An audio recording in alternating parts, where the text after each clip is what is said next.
Layne, obviously not the outcome you wanted in that game, but it seems like you're making progress as each game goes. And Coach Spavitol was just saying it's new communication between the two of you, and it seems like it's starting to find its groove. Do you agree with that? Are you starting to feel a little more comfortable in the system after 3 games? No doubt. I think just, seeing what we're both comfortable with in games.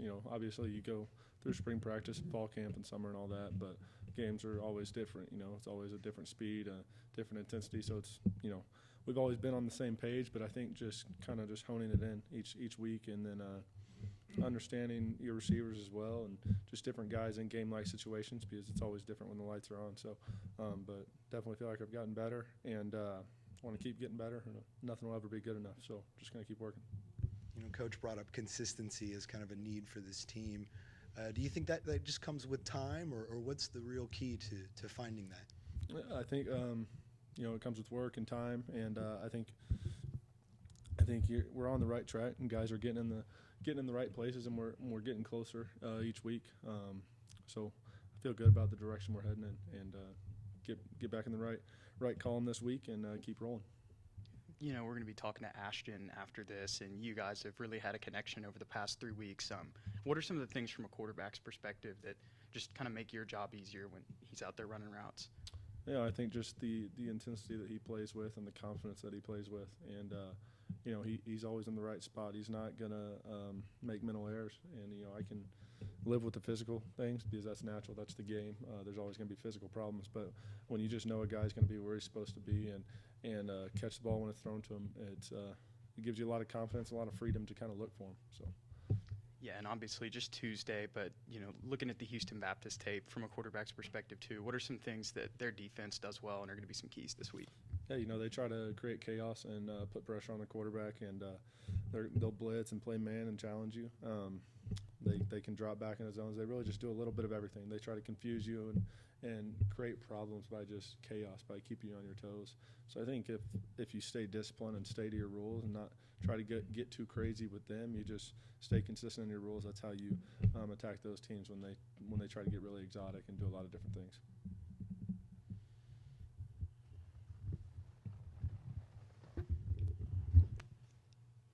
Just coming onto campus, first time through the spring and the fall, and leadership is a unique term. I mean, it takes in a lot of things, but just talk about when you get into the huddle and you taking control, when you get your signals and those kind of things. Talk to us about that phase of playing the position you play. I think the biggest thing about quarterback is you have to earn their respect with your work first, and it's not a physically demanding position where you're running or you're hitting or doing stuff like that, but they better know that you're watching more film or you're doing something more than everybody else or than what you're expected to do. So I think that's how you kind of earn their respect, and then you can't ever ask them to do something that you're not willing to do yourself. So if it's throwing more, running more, or any of that, you have to have already set the tone for them first that you're willing to do it. And then I think you just kind of have to demand it as well. And then you have to live up to those expectations on and off the field. Playing quarterback's a lifestyle, not a position. So that's how I've always looked at it, and I try to learn as much as I can from guys I've been around. But, I just wanted to come in and be the hardest worker I could be and earn their respect through work. And then I try not to be a huge vocal guy because I want it to matter when I speak. So I'm not a guy that's yelling and screaming all the time, but I just want to get guys in the right spots and make the plays when they come to us. Layne, getting back to Ashton Hawkins, I seem to recall Coach Spav said during the Nevada game he kept coming to the sidelines telling everybody that would listen to him, I'm open, give me the ball. What kind of conversations does he have with you during the games, given the fact that you've been looking his way so much? Right, It seems, I think it definitely seems like, we're looking his way a lot, which we are. There are a lot of plays that go to him, but there's also just a consistency of when a guy's just running his routes the right way all the time, that the ball just kind of naturally finds him. And, you want your receiver like that in terms of thinking he's always open, but it's not in a selfish or negative way that people sometimes think of. For example, like in the Baylor game, we'd run a play a couple times, and we have another play that kind of works off of it. that goes to somebody else, and he's looking over at me telling me that play's ready, like call that play to use him as a decoy to set something up for somebody else. So I think for him it's more just about winning and wanting to be successful, and if that's him catching the touchdown or somebody else catching the touchdown, it doesn't really matter. And I think when you have guys like that on your team, you're heading in the right direction. You said before that one of the biggest reasons why you transferred here out of Arkansas State to Texas State was to play for Jake Spavitol, given his background with quarterbacks. Can you expand a little bit more about the relationship that you have with your head coach? Yeah, it's like nothing I've ever been a part of before. Maybe back in high school, me and my coach were that close, but just he gets here at 3:45, I get here at 5:30, and we're here until 8 o'clock most nights. And for 12 of those, 15 hours, I'm in his office. If not, I'm doing our workout or at practice. So as soon as I get done, I'm in his office all day.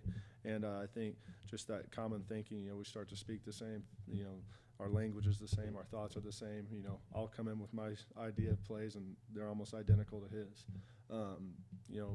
Start finishing each other's sentences, but you start thinking in that same capacity, which just makes you work better together, and you see the things the same way on the field, and especially when you're just watching together, having those same ideas. So I think we're in the right direction, and it gives you confidence because you know that he knows the work you put in, you know the work he's put in, and you have each other's backs out there on the field, and I think we're going to do some special things. Before you were at Arkansas State, of course, you started your career at Alabama, and I think the quarterback room you're in, Mac Jones, Tua Tagovailoa, Jalen Hurts, all won, by the way, their NFL starts this past weekend. What did you take from that 1 year of experience in Tuscaloosa? You get to see the different personalities of guys. I think all four of us were different but similar in some ways. You get to see the different work ethics, the different approaches to the game, where Tua is a kind of a real relaxed, poised type of guy. Jalen's an intense physical presence, and Mac Jones is a mental, like a genius out there in terms of just, I'm going to beat you mentally. And that was three complete different approaches to the game. And you try to take the best from all of them and eliminate the negatives from them. But I think at the same time it gives you confidence because there's strengths that I have that I felt like I could add to that room as well. So it was just a unique experience and a cool one for me because I'm still buddies with some of those guys and happy to see them win on Sundays too. A little bit more on your background. You were a 4-time state champion wrestler. How did your experience as a wrestler help you with the quarterback position in football? Yeah, the hardest day of football has never been a hard day of wrestling. No matter how hard football gets, it won't be even close to a hard day at wrestling. But I think just the toughness that you get and the ownership that comes with wrestling because it's it's that individual sport. When you lose, it's all your fault. And that's how I want to be in football. When we lose, it's all my fault. And when we win, it's the team's. So try to take that same approach. Layne, I've noticed the last couple of games you've been able to stay in the pocket a little bit longer. It gets noisy, it gets muddy, but you're staying in the pocket to drive the ball. A little different than in Nevada. You were kind of scrambling, having to escape from the pocket, from getting a sack. Comment on your offensive line play from Nevada to last week even versus Baylor on the offensive line and how the improvements come. I think just they're working together better. They're getting more comfortable with each other. Nevada just seemed a little bit weird to me, just kind of all over the field. I think just a little bit of nerves and pressure some guys put on themselves. But I think, we've gotten past that now. I think the O-line's really starting to play well and play with that physical presence that you want. There were a couple 3rd and 1s and 4th and 1s in the Baylor game where they're winning at the line of scrimmage against. Those guys were huge and a big physical presence, but it just shows their fight and just the ownership they're taking in their position and what they want to do. How's the mental state of the team? There was such a build-up for the Baylor game, and the score is not indicative of really how the game is really played. Yep. You guys played hard, you played well, but it's human nature to kind of let off on the gas there a little bit. And Tuesday's practice is learning. How do you get the momentum? How do you get that juice up? Because you got to be ready for this FCS team coming in Saturday. No doubt. First off, you can't look over anybody, and you definitely can't look over Houston Baptist. They're a quality team with good players. But I think when you look back at the Baylor game, I think there's 4 or 5 plays kind of at the end of the second quarter and the start of the third quarter where on offense and defense we're just a couple, if you just change it a little ways, like we had a shot towards the end zone and then a fumble that we didn't hit, and then a fumble a couple plays later, and then I think a touchdown on defense after just some weird situations that we weren't in the right position mentally. Like, it wasn't physical things, it wasn't effort plays, but just some mental things that I thought that's that next step. And those are mistakes you can't make against a high caliber team like that, where maybe against some teams you could get away with it. But I think you get some confidence from that as well, because you know that those are just easy fixes. It's not like we're just getting ran by or getting thrown back 15 yards. They're mental things that you can fix easier than just some physical problems.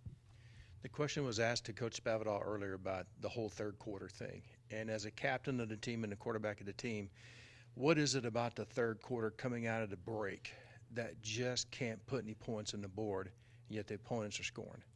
Yeah, I wasn't as aware of it probably as I should have been, but we will get that fixed. And, offense has to do better in scoring in those situations. Defense has to get some stops, but that has been a big focus, and we'll get that fixed. We'll definitely get that fixed this week.